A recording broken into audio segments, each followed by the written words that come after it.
What is going on, everyone? Astrologer Eric Rosen, and welcome to Celestial Conversations from Chaos to Clarity. I will be your magical astrologer host for this week that starts on Wednesday, March 25th, until April Fool's Day, April 1st, that following Tuesday. I start these on the Wednesday, on the hump day, because why the F not? I don't think I need to give any more explanation than I've done on prior videos. You can check those out if you want it. What I will say, though, is that this is a big week because it's the unfathomable one, the one where Neptune finally, for the first time in over 160 years, enters into Aries. It won't be here permanently, but this is a big week. And funny thing is like Neptune's stealing the show, but we've also got a solar eclipse in Aries. Like we're wrapping up eclipse season and going to a whole new 6-month eclipse cycle.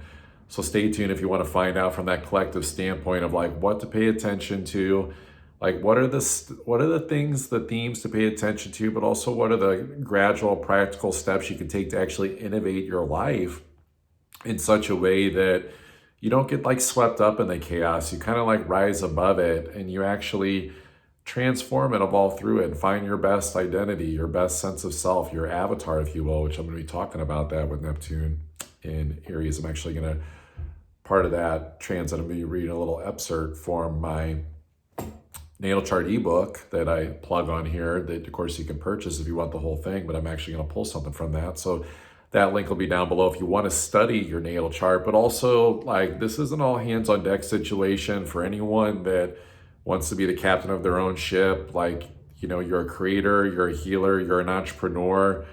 If you're feeling confused or fuzzy, especially if you're having like mental health issues during this time, this would be the best time to like reach out and book a session, because I don't want to be an ass, but it's like, if this is hard, how do you handle the next 6 months? Because we haven't even entered into like the next freaking level of Alice in Wonderland, where it's like even crazier in the collective. And so knowing how to manage your energy, knowing how to regulate your central nervous system, being a healed sense of expression of yourself, knowing how to captain your way forward with your plans, and even understanding just the divine timing of when to plan things. And I'll mention some of that today, but that's where all these things, that's where you want to book a one-on-one astrology reading. So that link will be down below for that as well. And then of course, for people that are like really ready to go through the full-blown transformation to get out of the optical illusion of what's been shoved in your face since 2011, and any numbing of any places that haven't felt fully healed, or you're just ready for a breakthrough. This is even for people that have been on the spiritual circuit, but something just hasn't quite clicked into place.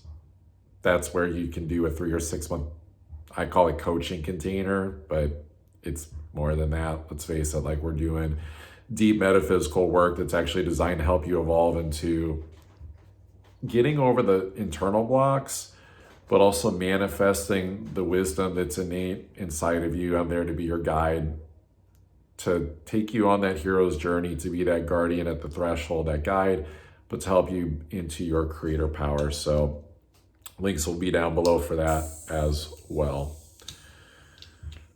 So where to begin?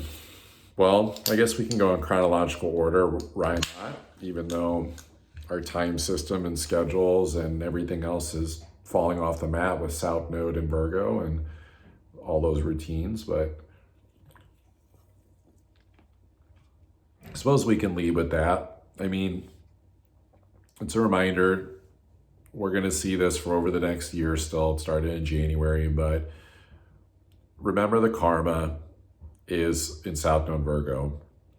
If you're feeling stressed, if you're feeling critical of others, if you're feeling like you're being criticized, drop that shit. And the easiest way to do that is to search for that North Node of Pisces with that soul connection, which it's up here with Neptune spending its last few days in Pisces, at least for this round until it comes back in October, almost in Halloween.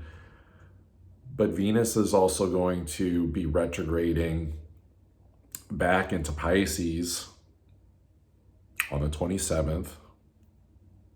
And then Mercury, along with the eclipse on the 29th, that solar eclipse in Aries, Mercury's coming back into Pisces. So this is a huge spiritual focus on compassion, empathy, going with the flow. Saturn's going to be catching up to the end of Pisces, although it's not really trying to play catch up. It just understands that it's behind the marching order of God a little bit in terms of the physical piece of the surrender, the releasing, all the deep, just spiritual leveling up that comes from that compassion and empathy, forgiveness, dealing with the past, as I've been mentioning. This, again, still a big time for past lives. I don't want to put myself on repeat, but that is what Pisces is. It is very cyclical and repetitive, and those patterns like that. That really is the antidote to the poison of anything that feels in your life, in the physical, that's like not working perfectly, that feels like it needs to be fixed. No matter how hard you try to fix it, it can't. It's a tough time for people in 9-to-5 situations, just anything where it's like, it's the job thing, unless it's something that you designed in a Pisces-like fashion, like it actually was your dream job, your manifestation. But even then, there's still going to be issues. And so it's a lot of grace during this time.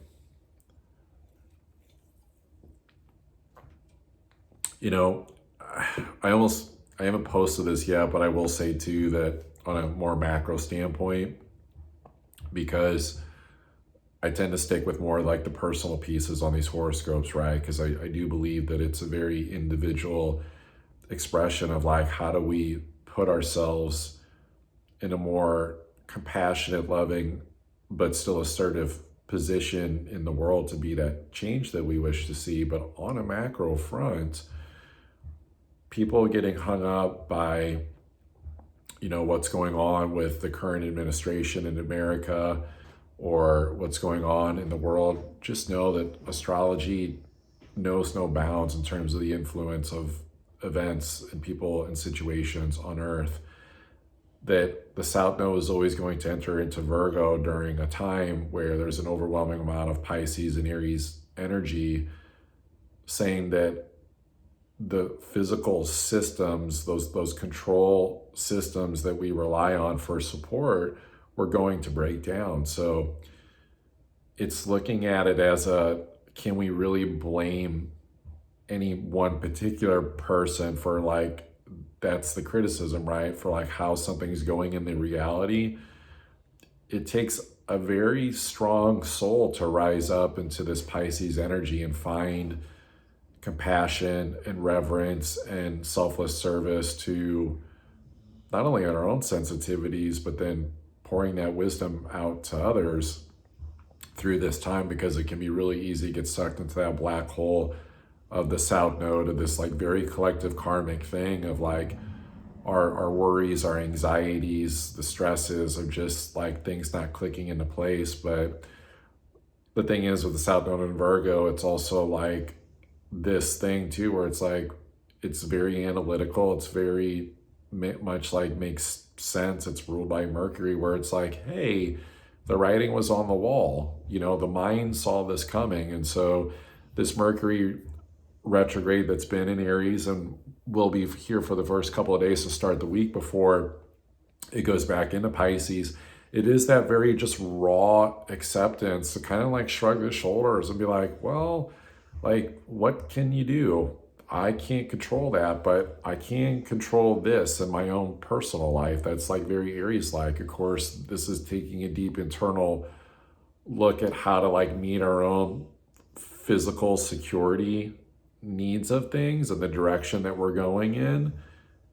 And it's just this very just raw personal acceptance. The Venus and Mercury retrograde has been designed to really humble ourselves, to make sure that we're not jumping the gun, that we're not being quick to criticize, we're not being quick to judge, we're not being quick to say that it's all a loss and that it's going bad. North Node always brings up the beauty of a sign. And so the beauty of Pisces is that it's a good loss. It's a write-off. Think of it as a soul level tax write-off. There's a trigger thing right there. You have an administration talking about maybe getting rid of the IRS and just like people that don't disagree with that. But it is looking at this like, all right, it's a good loss. It's a good release. It's a good surrender.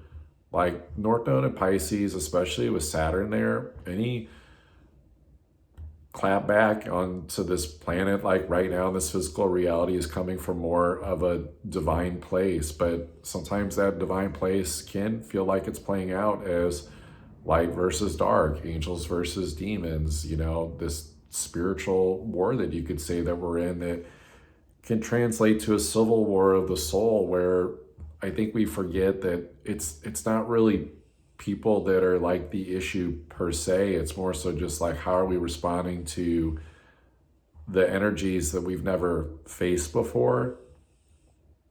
This brings up astrology of deep endings and new beginnings, where it's like a rewrite of the human codes to adapt to the new way that we're going to live in this world and be civilized with each other. That the old model was kind of matrixy and fake anyway. And so that's where it's a good loss. It's a good write-off on a macro level. It's like, it wasn't working anyway. The writing was on the wall. And so this is where I think we have to keep using our imagination to choose like the timeline, even before the mind can believe that it's real or see it as factual and evidential, that there can actually be, it could be kind of utopian, but fuck it. I think as long as the frequency matches and you can feel the love frequency of that, even if that higher timeline of avoiding war or avoiding, you know, some type of, you know, really shit show stuff that keeps playing out collective, that likely will, but at least if you're anchoring in that energy, that frequency to match that visualization, that dream of what you want it to go, at least that's positioning you to be a change through the frequency. And then I think the next question after that, though, is going, okay, now how do we transduce that frequency of heartfelt spiritual connection into our personal lives to actually make tangible, real world, day-to-day change? And so the thing I like about Venus and Mercury going back into Pisces, joining Neptune, joining that North Node, is that this can be a gifted time for the spiritual people and the healers. Like, if you're willing to be humble, like, it's like getting upgrades of service to others spiritually to help. It's, think of it more as like the intangible things of gifts, of rewards, of like, okay, you've been initiated enough times, like here's your gold badge of honor. It's like taking all your like skill sets, gifts, abilities, everything that makes you uniquely spiritual, and actually putting a bow on it and showing how there can be a vision and an inspiration, a dream to actually do something with that, whether it's like the Venus monetization part, you know, seeing, sensing, feeling into how that physical aspect of it as a project or through a relationship, you know, just like use this time to be okay with still being the dreamer. But on the flip side of it too, this is still this part about solar eclipse in Aries, that 9-degree mark happening on the 29th to wrap up eclipse season and put us in this new 6-month cycle. We just went through the lunar eclipse in Virgo, and now it's solar eclipse in Aries. And so there is still an initiation, this boot camp, if you will, that we have to like make our moves. We still have to like go and put the boots to the ground and like take our responsible actions and actually go into places that we just, it's an acceptance. It's a raw acceptance with Chiron here, with Neptune, that is gonna literally the day after the eclipse come into Aries. And so it's a very sensitive, raw acceptance. It's in your face, you can't avoid it. Hello, new world. We're heading into a new world on the 30th, that there could be some Aries denial, not wanting to face it, accept it, identify it, deny it. And then there can be a very sensitive acceptance of going, oh, these are the actions I got to take in my life now. like this is who I need to like be now, or like what I need to do, or like this is how I need to use my intuition better to express myself and assert myself, spiritually speaking. To make a little bit more sense of that too, I'll just share this now. So this is from the ebook that I did. So this is for Neptune in Aries or the first house. So if you're a Neptune in the first house, you could use this too in a way, but especially for Neptune in Aries. The spiritual planet meets the boot camp of identity. It is here that we start considering the avatar self, the holographic projection of our identity is referenced in the first Matrix movie, right? They awakened, but then when they would insert themselves back into the Matrix and they had to choose like a character identity, how they expressed themselves in the Matrix, how they dressed, you know, like how they moved around, like all of it. It was the full character expression, but they consciously chose that because they accepted the Neptune part of it's an illusion. The Matrix isn't actually real, so you can exist in it in the way that you want to. So these beings that with Neptune and Aries, so this is for all of us, but it's like, it's one of two things.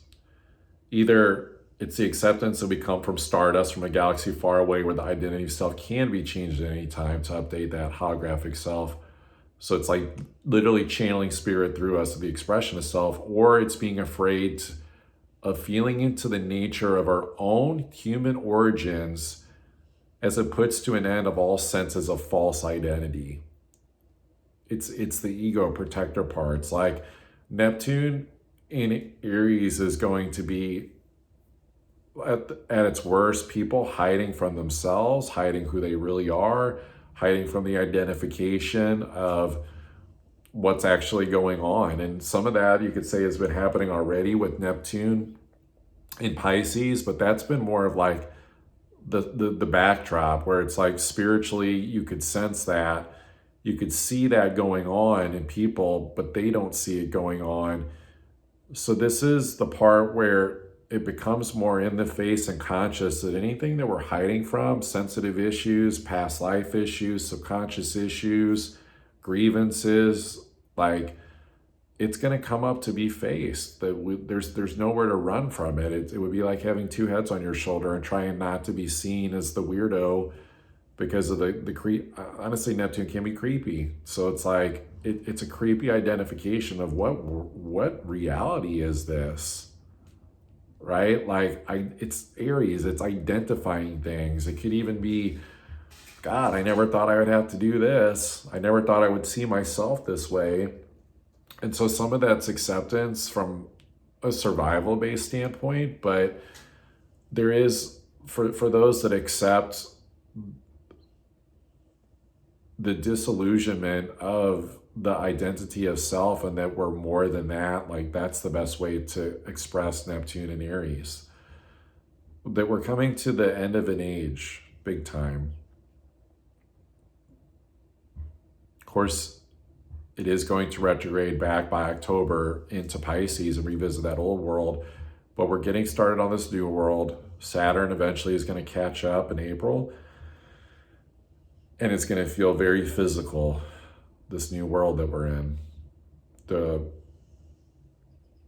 You call it kind of like rebuilding it, but we need to kind of like take our time and not hesitate for like what we're doing. But it's kind of like we really need our intuition to initiate something and just not be like, oh, we're just going to go build this just because we want to. So let's say that Neptune, you know, God, Spirit, says, hey, Elon Musk, actually launching a bunch of rockets to Mars is not the direction, Aries, that we need to go in, that's actually going to make sense for this new reality. Like, you don't have the resources, you know, we need to pay attention to the issues that we're not dealing with on a more empathetic, compassionate Neptune level, which is hard with Saturn, but it is kind of this weird thing where it's almost like even governments like need to like make sure that they're paying attention more to the individual needs of people and not just like doing whatever. With Neptune in Aries is from the ebook. It's like picking a sense of direction in life can be difficult unless one accepts the blessing of their own innate intuition that God is leading them. Oftentimes the intuition may focus on leading back to self, meaning like stop looking out here and like look within and accept all perceptions of wrongdoings, practice that compassion, empathy, forgiveness. So for self, so it's tending to like those deep spiritual needs that need to be met, that can't be avoided. However, this is where simple miracles can also occur through surrender and even like the negative ego sacrifice, where healing the self before setting out to create miracles on one's own path kind of becomes normal. So that's going to be rare, especially on this first pass, but it's like God can channel into us and the divine and actually help us like make the moves that make sense for us. Each step of the journey may seem to have stops or delays unless an initiation of surrender deeper into the self is maintained. So it's kind of like there's so much divine timing stuff that's like coming, and Neptune rules delays, stoppages. And so with it being Aries, it's like the ego can't just like run wild and do whatever it wants. And so there's issues and hesitations unless it's intuitive. And actually that's also the way to deal with fear too, of like, if it's like an irrational fear of like taking a step, because it's like, well, wait, you know, they said don't, I don't know, I'm just gonna make this up. They said don't go outside. It would be like that weird, was that weird Sandra Bullock movie where it was like she had to blindfold herself and her kids to like get through it. And they said, well, you can't look at anything. You got to do this or that. And it's like, well, what's your intuition say? Right? Like don't like listen to the media anymore. Just it's not gonna go well.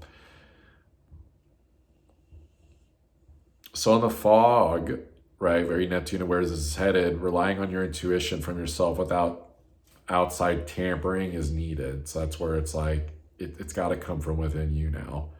Like this is the test ground. This is beginner mode because we're not getting Neptune and Aries permanently. But what's crazy is that Neptune and Aries being in Aries for this next 6 months coincides almost perfectly with the 6-month cycle of the solar eclipse in Aries, because this is the last solar eclipse in Aries that we're going to have for like about 18-ish years.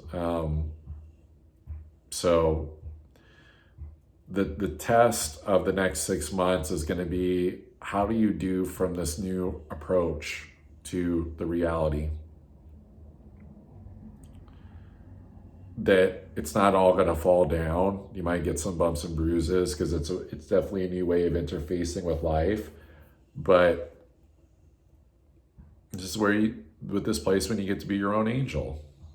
Like you're all of it, you know, like you're your own guide during this time. You rely on your intuition, you rely on self-compassion. So for people that have been doing a lot of healing work on themselves, spiritually being on the circuit, this is where it all gets pulled together. This is where you get the gold medal and you get access to everything that you need to prosper and proceed forward. Like, it's no longer like God's providence of like, protect me. It's more so like, it's you. Like you're the full embodiment of it. This is the testing ground for full embodiment of it. And so as Neptune is entering into Aries, along with Venus and Mercury retrograde crossing that Neptune, heading into Pisces, and so they basically are swapping positions, but then Venus and Mercury joining that North Node, it really has to be this expression, embodiment on a deep spiritual level to tune your mind and to tune your actions, to tune into the manifestation of like what is like actually making sense in just this moment that's relatively simple, but the only way that the fears and the what ifs and the anxieties come up, like that's all old world stuff. And so that's where we've been dealing with learning to trust our intuition more. That's where we've been learning to be like, oh, the spirit guide said do this and it worked. It's like, see, like it's like learning to have a deeper connection within self, to be like, you've got you, like that you've got this, like that you can persevere. You've been dealing your healing, dealing with your past lives, your subconscious, programming, shedding that stuff, like controlling the types of media that you consume. Like this is where it all comes together. For people that are struggling with those things, this is where you'll see it blow up. It reminds me of like the ink blow up things, like when you try to steal clothes, and it's like, because it's like clothing is your identity. Try to like put certain clothes on, try to like steal an identity that's not yours. It's very fucking klepto Neptune stuff in Aries, and it's like can't take something that's not for you, that's not what you really need. Like there has to be like a spiritual why behind the action now. Like it's sensitive, but honestly, a lot of this is like brings up energy of starting to end the era of like hoarding, late stages of capitalism, that sort of thing. It might sound crazy, but this eclipse like is activating. Remember, it's Aries. It is like war energy.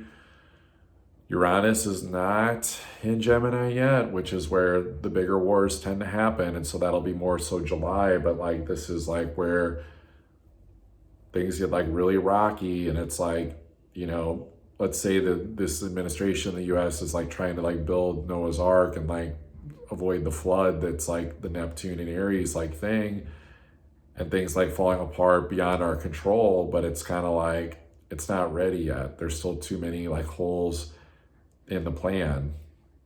Because the thing is with Saturn in Pisces, it's like there's the projected plan that's like very subconscious. It's like trying to avoid the fears and things. And then there's the inspiration on the other spectrum of the dream of, I hope it goes this way. And then somewhere in the middle ground is that release of going, well, it's honestly, it's the divine's plan. Like we can only influence what we can influence on a deeply personal spiritual level with things. So the last time we had the eclipse in Aries, we had that partial eclipse in the US. That was May of 2024 of last year. So you could use that as a litmus test. Like what directions did you go in during that 6-month cycle from May to November? You could look at what did you do on the eclipse? Like where were you at? What positioning did it end up putting you in? I remember, because like for me as a Capricorn, my sun sign astrology, Aries is the 4th house. So it's like, it's all about personal stuff, home stuff. But I went to a spiritual festival that was like kind of local. It was kind of this woman I was seeing, but wasn't really seeing her. We'd actually broke up, and it was like kind of like a very Pluto and Aquarius like thing, where it's like there's like, it's like energetic attachments. Like Pluto and Aquarius is very much like you connect with a frequency and it's harder to let go of than what you think. And so we always have to be thinking during this time too, in terms of the people, the groups that we're associating with, like where we're at in the world, like anything that we're connecting to, you have to understand that it has an energy to it, and to make sure that it's like life-giving, that it's exciting in the way that's raising your vibration and connecting you on a deep spiritual level, and to face that truth that we do have to put limitations and boundaries on what we connect with in this world, because the opposite is it can be like a vampire and take you down really quick. And so I went to this festival and it was a disaster. I had arguments with this person, and then like literally even right before the eclipse, and it's just like, what the fuck am I doing? And so then I had like that toxic relationship to deal with for that whole eclipse cycle. And so when it came an opportunity to go to Sedona for an eclipse festival, where I actually had to travel. And it's like, I looked at my astrology, the travel was strained. It's Aries, so it's like more personal home life stuff. Like I have stuff coming up, and it's just like, this would be an Aries ego move to push myself to go to that eclipse. It would probably be stressful, blah, blah, blah. And that wasn't even the mind talking. That was just like checking the boxes of like, okay, historically this last eclipse, here's what my astrology is saying.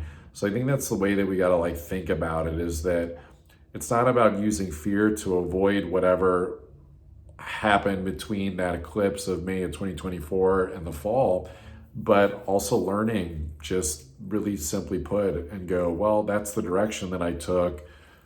What's the better direction to take? And for anything that like worked out during that time, and just anything that's working out for you in life in general, it's like, okay, well, keep just doing it, because that's the weird thing. It's like, in a reality that's being physically dismantled and energetically upgraded, like there's a lot of hands-off energy here. It reminds me of like pulling the spaceship into the like communal hub of source and oneness and connection, and coming back into more unison as a collective. But then you get close enough into the vortex, and some people are already there, some people are trying not to go there, some people are trying to get there, getting to this new reality where things are more stable, more peaceful, more connected, not so what the fuck, that God takes the wheel. Like Jesus takes the wheel.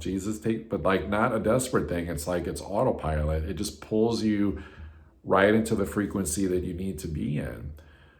So that's what's really weird about doing this horoscope and this astrology, is that with so much ending, things eclipsing, where God cuts things out, I think we have to think about this in terms of like what spiritually is just channeling through us in the moment, and just letting the rest go and letting the frequency lead above all else, because Saturn's still making that sextile to Uranus. And so we can actually bring the vibration very much into the physical reality with the efforts that we're putting into like positive creations. I think that it's hard to really start anything new with Venus and Mercury being retrograde at the end of Pisces. And so there's a really deep subconscious review going on in our value systems and our minds. Please don't go crazy during this time, especially over a relationship or a money situation, or feeling like you're losing it all. It's more so just like, it's a release of the density, the 3D density that was like all fear-based stuff anyway. And it's like, we've become so accustomed as a civilization to living in it that way, and that Pisces very media-based stuff in our face to remind us, see, be afraid of this, be afraid of this, be afraid of this. And it's like constant, if you let it get to you, that this is more about how to let that stuff go than it is like starting the new project, relationship, launch. If anything, it's using this Aries eclipse, at least until the Venus and Mercury go retrograde. And honestly, I would even give it until Taurus season, and even just wait just a little longer, and Saturn coming into Aries, for things to actually more stabilize, and the just simple Aries understanding of like, okay, where are we going? Like what are we actually doing? Because it's not wrong to have hesitations right now about what we're doing, not understanding it on a thinking rational level, because the weirdest part about these first 5 days of this week of Neptune at the end of Pisces is that it's hard to just imagine what Neptune in Aries is even going to be like fully until you're there. We're literally talking about the planet that rules Pisces has been here since 2011. And so for the first time in 14 years, if I'm doing the math right, we have the planet that rules in its homes, and it's leaving the end of the zodiac and coming to the beginning. Like it's a total like, it's like waking up at 2 o'clock in the morning and going, wait, I'm kind of tired still, but I'm kind of energized and I feel like I need to get up and like do something. So it's weird because it's going to feel like that sometimes, where it's like, that's why I described it as kind of like the boot camp of Aries, where it's like when your intuition, when you receive that message, it's Aries. Like, you don't hesitate, you do it. The delays, the blocks, the stoppages that come is more from the ego not getting what it wants because it's ignoring its intuition. It's cutting off the crown chakra. It's trying to be like, I have free will, I have manifest destiny, I can do what I want. With Neptune, it's our lifeline. It literally is the oxygen mask, like on the airplanes, that like follows us around. And it's like when we need to breathe and make sure that we're tapped in and taking our steps forward spiritually, it's there. But for people that don't have that connection, that's scary, especially like if it's like being like a nihilist, or, just like not believing in spirit or God in general. Religiously, I think people will get by okay, but it's going to be this weird thing where it's more like praising that their belief was right, that it's like End Times Book of Revelations, and it's like, see, we were right, the Bible was right, God was right. But then,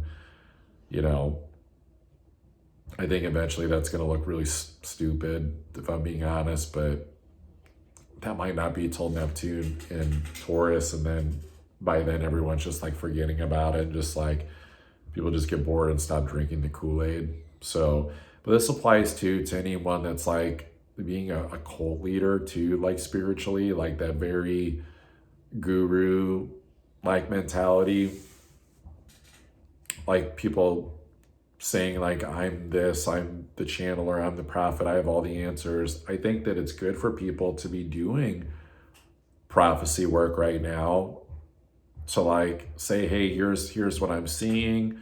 But then it's also like not getting attached to that outcome and then going, well, wait, what is the thing that we can do to like shift that frequency? And that should be a part of like the prophecy work, is like, here's where it could go or where it's going based upon the energy, but here's where a better outcome is possible by taking this better character approach. And most of the work is probably going to come back to very basic, start at an individual level, then it goes next to your closest relationships around you, and then it ripples out further. But this is not a time for anyone to try to like prove themselves spiritually, of like being the tougher spiritual person. I could see people like spiritual community like butting heads more, where it's like the unchecked ego stuff, the unchecked subconscious emotional issues. All of a sudden it's not like all easy peasy kumbaya anymore, and it feels like way more competitive, even if, and some of that's already been there, but it's more so like not being able to use like spiritual talk and spiritual lingo to like bypass it, and actually having to just face those issues and those conflicts, right? Just as much as conflict and potential war on the horizon, just as much as there's potential conflicts of all types, it's going to be on a very personal day-to-day basis level too. But we can't let it get to us. We have to deal with the sensitivities and have compassion for it, and these wounds. It's really about anchoring a more divine frequency within ourselves, than more so than what our egos maybe been letting us have. And that could even involve, like, sometimes the right spiritual thing to do is to show restraint, with it being Neptune in Aries, where it's like, you don't say it because it's actually going to make a mess of things. Like, it's okay to like say less. It's okay to like let that person have that spiritual belief. It's okay to let that person have that wound. And so there's so many directions that a person can go in with Neptune in Aries, because that's the weird thing, is it can feel like an opening where it's like well, wait, I don't know what's happening anyway, so I might as well do this. I saw a really terrible video the other day. This woman on TikTok, and it was like, someone posted it. It was someone in the spiritual community. It was like, yeah, just do whatever you want because no one knows what's going to happen anyway. We could all get blown up tomorrow and all this and this and this. And it's like, didn't we already like cover that in the early 2000s with like the YOLO stuff? Like you only live once shit. And it's like, when the fuck did people are going to try to make that spiritually hip now? I think it's short-sighted. I think Neptune and Aries can be really, really short-sighted. It's like a short fuse. It's like only seeing one side of the consciousness of an outcome and like needing to believe in that dream and not facing the blind spot, the unconscious. It would be like a quarterback thinking that it's gonna just wait for its receiver to run downfield and throw a 6-yard touchdown pass, but its blind side over here doesn't see the defensive lineman coming in to fucking sack the quarterback. And so this is where we have to make sure that we're not putting too much energy into something that we think is a sure bet. With all the Pisces energy, with Venus, with Mercury, it's like not making like crazy, dreamy investments. It's like, oh, gold's gonna be the next big thing, I'm gonna invest in that. It's like, oh, it's gonna be crypto, let me invest in this crypto. It's meant to come from an intuitive place. This is about remembering that the spiritual spark and inspiration of why you're here. It's kind of like, act like you've done this before, like that you're not here to get swept up into the modern Pisces entertainment of it, that you're not here to get swept up in your ego. I think probably the worst thing out of all this, because at least like with Neptune in Aries, it's like it's being okay with the highs and lows of like how the day goes, how the day starts, like how that action went, how that trying on that hat went of expressing yourself, your character, would be the paralysis of Neptune in Aries and this eclipse of like being paralyzed by fear to even like do anything, and just like wanting to shut down into like the most like basic level of security. And that can be highly irrational and not even make sense. And it could be just triggered by something on media. It could be like a collective angst of like, wait, what's going on?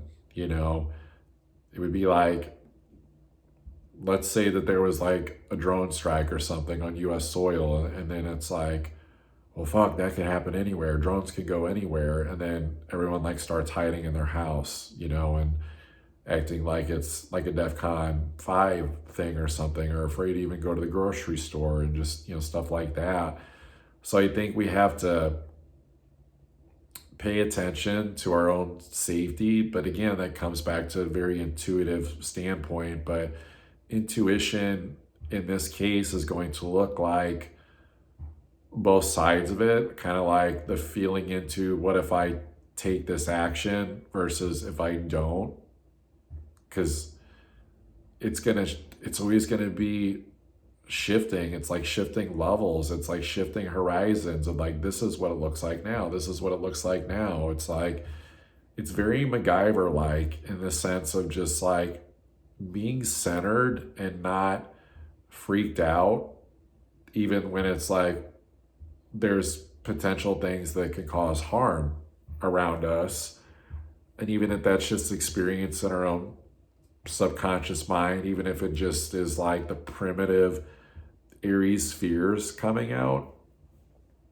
But again, for those that have been doing the healing work, it's just the real, it's the test. It's going to be the test of like, was the healing journey and the stuff you've been doing the novelty form of spirit for entertainment value, or do you know how to like really don the cape of the spiritual expression of self? Like if you were watching a movie of your life, you'd know it if you were faking it. Just like we all knew when Neo was uncertain in the beginning, and then when he fucking resurrected himself basically after getting shot, which is kind of like a weird Neptune, Chiron, and Aries thing too, and the solar eclipse coming, and that without Saturn here, it's like we can like resurrect ourselves and our identity and kind of like rise up from the dead a little bit and like own it fully and shift out of this survival bullshit into like more of a knowing. Because what is Aries? It's, I know who I am. I forget who said the quote, like, I thinketh, therefore I am, but it's not even that, because Aries teaches us there doesn't have to be any preconceived thought. It's just, you choose. It's just a choosing of the identification. Yes, the air signs that are thinking based of thinketh are masculine, but you know, we have Jupiter in Gemini, so that's going to deal a little bit more with world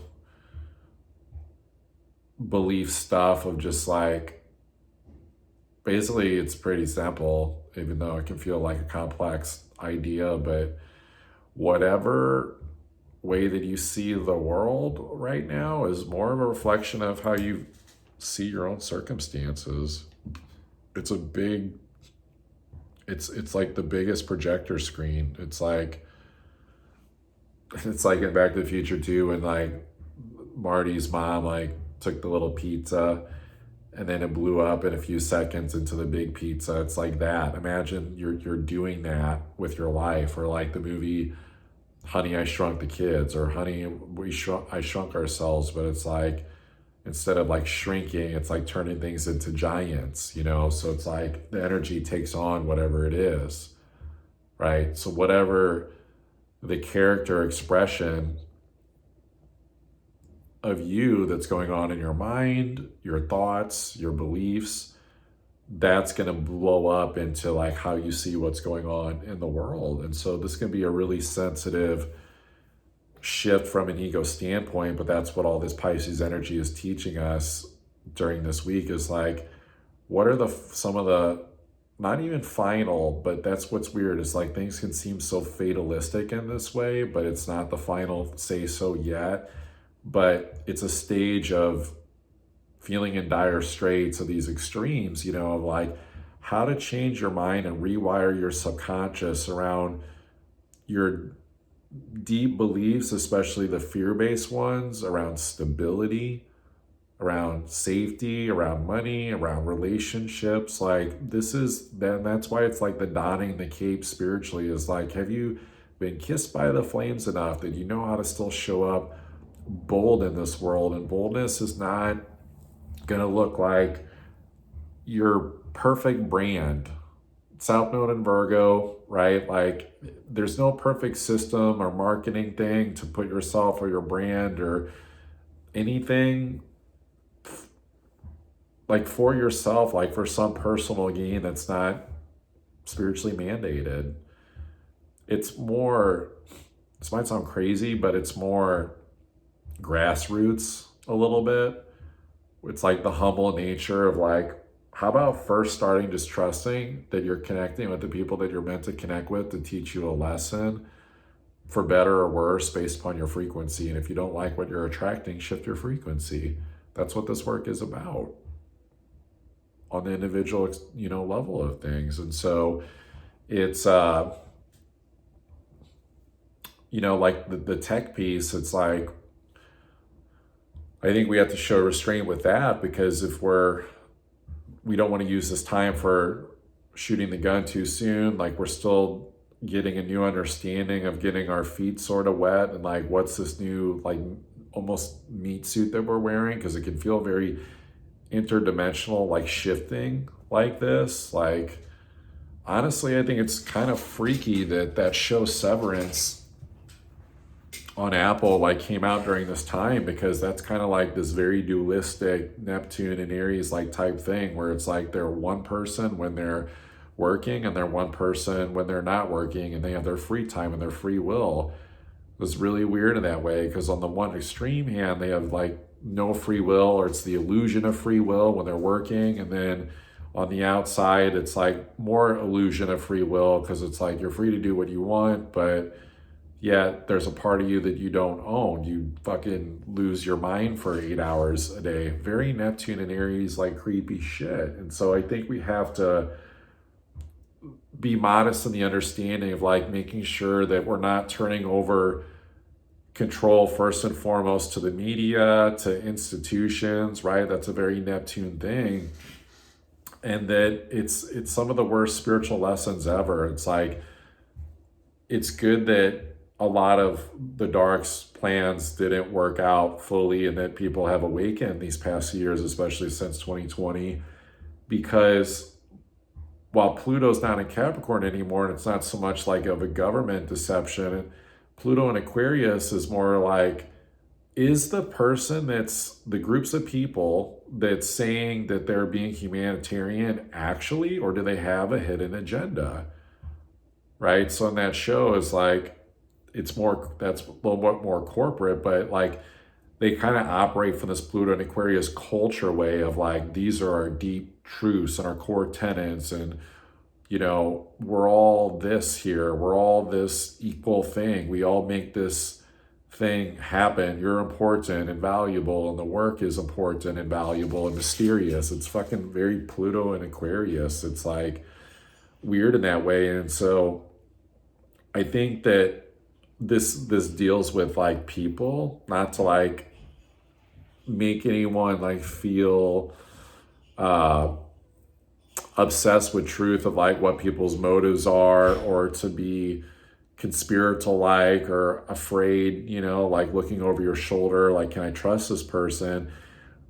That all naturally comes from making sure you don't have your own hidden agendas, because the hidden agendas would be of the ego with Neptune and Aries, of like spending this next 6 month cycle, like kind of, honestly, it's like self-sabotage, like throwing stones in your way and then calling it a boulder. You know, it deals with having to get kind of uncomfortable, but the discomfort comes more from like the opening of like letting something that's more than just the person that you thought you were channel through yourself.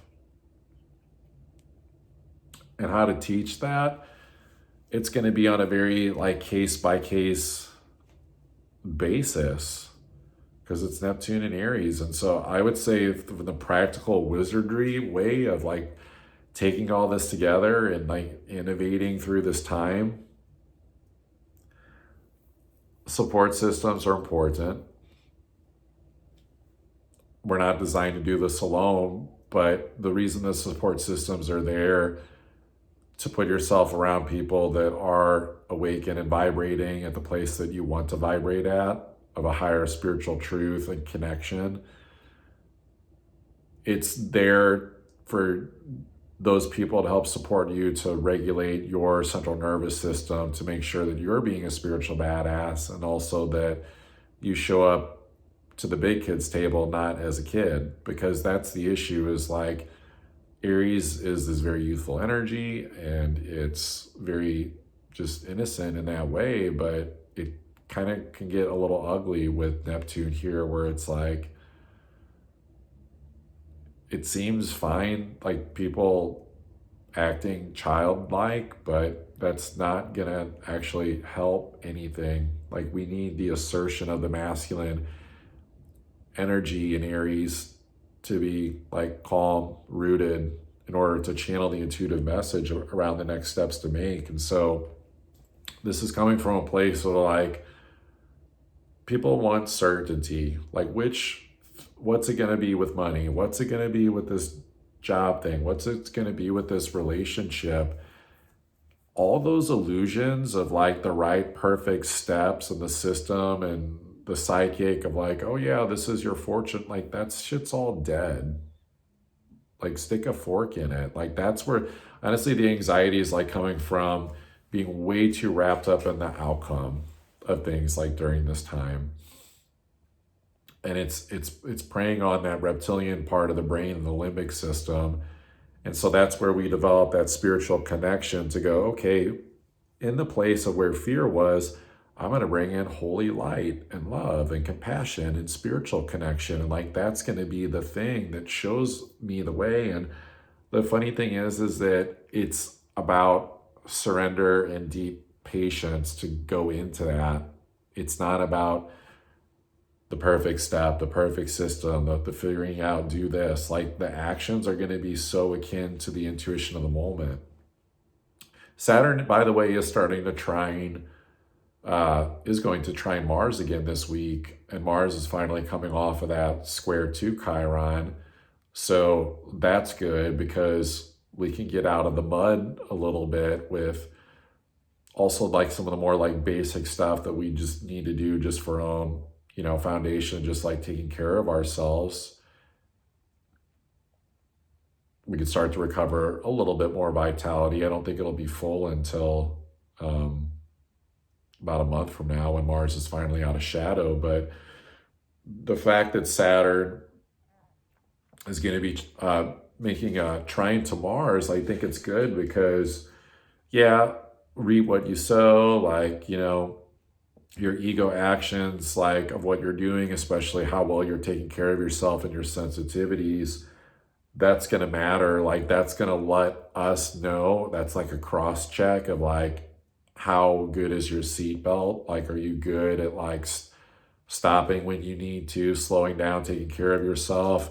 If you do hit a wall, if you have a challenge like come up, like how emotionally resilient are you? And a lot of that is going to come from, it's easier to deal with those impacts that aren't going to be so hard because it is a trine. It's more so that would be ego sabotage from putting feeling first instead of like, who am I first? Who am I? What's the divine channeling like through me and acting upon like the fleeting emotions of things. But if like slips and issues like do happen, it's going like, all right, well, it's okay.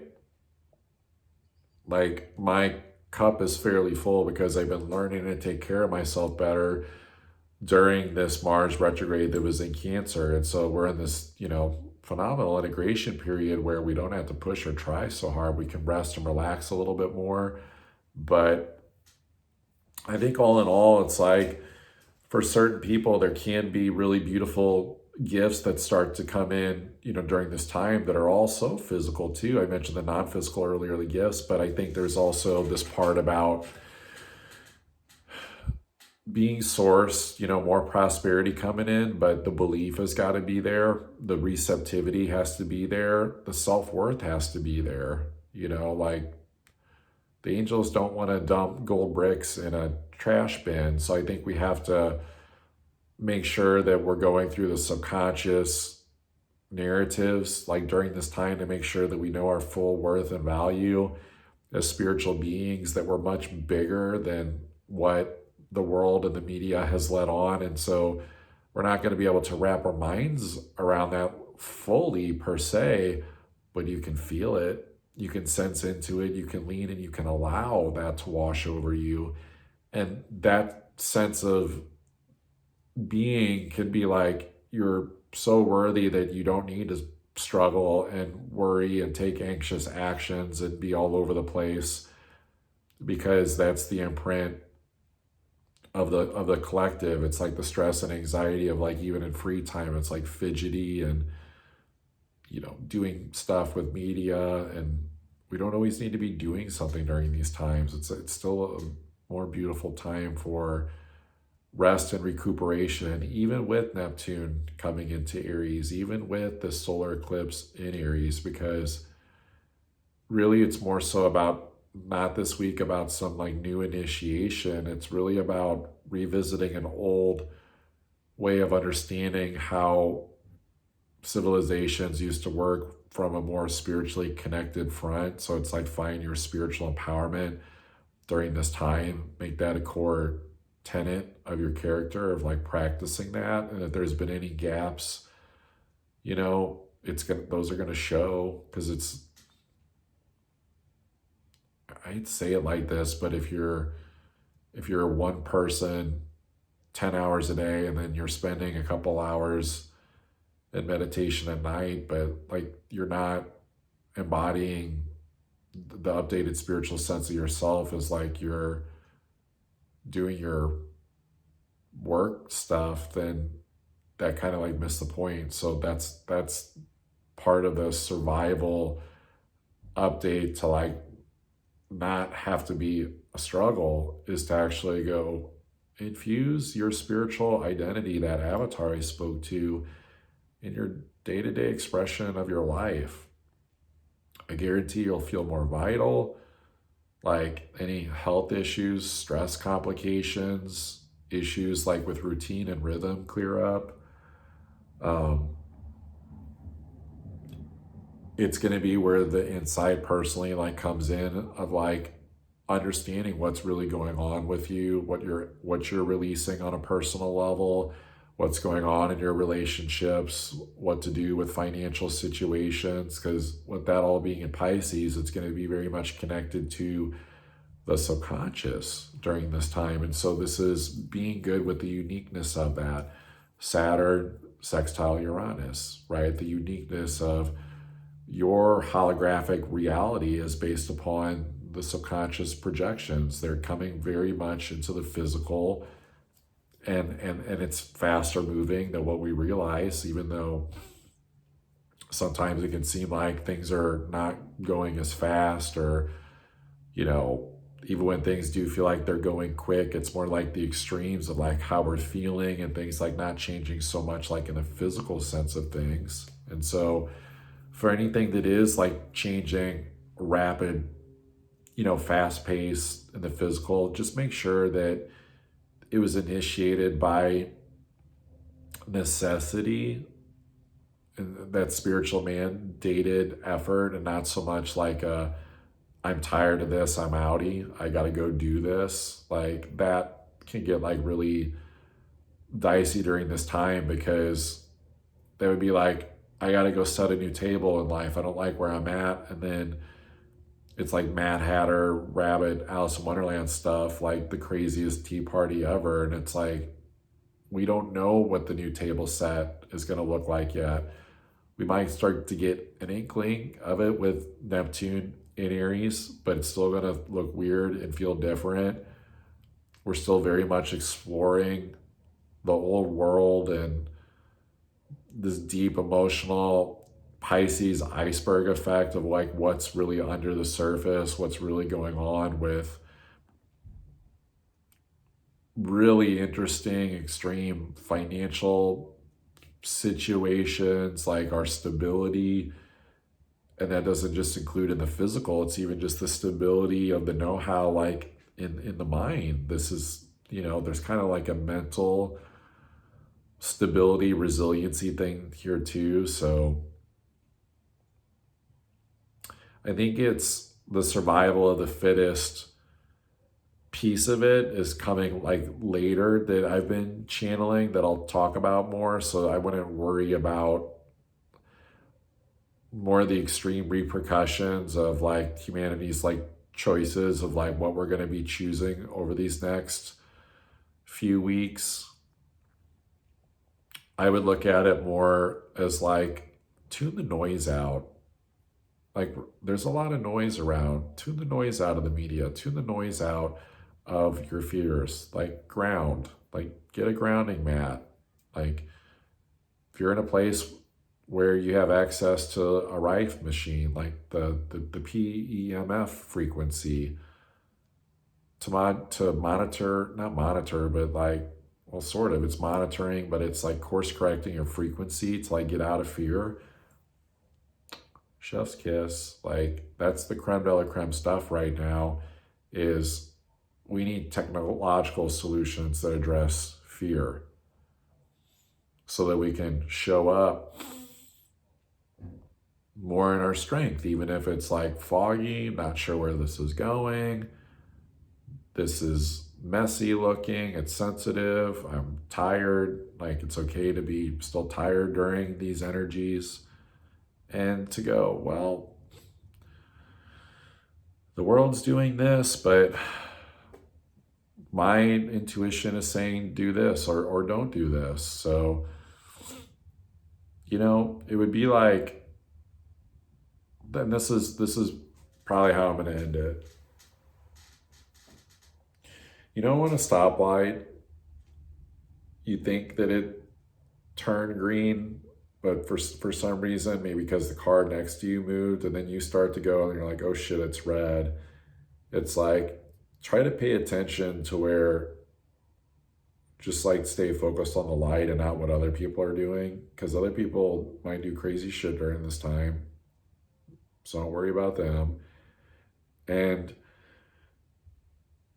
every once in a while, there's always that one person that runs the red light, you know, and it's like, if the light does turn green, don't be so quick to go from 0 to 60 that you put yourself in harm's way in the intersection and you get T-boned by someone who was in their like Aries aggression. So it's better to take it smooth with these first steps of Neptune in Aries. Get the feel for the lay of the land, but it's not even so much like a hyper vigilant scanning of it. It's more so about, all right, well, I'm initiating my efforts into this direction that came from an intuitive place. This is where I'm going, this is where I'm driving, but let me also still be present. Let me pay attention. Let me monitor the environment and to like not go hastily into a place that is probably guided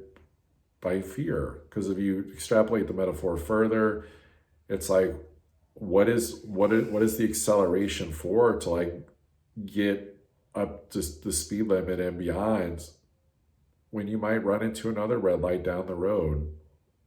This is the divine timing of things. This is where we have a better chance at hitting green lights and having smooth sailing whenever we're not in a rush during this time. And then if you are following your flow and you do get a red light, I would do your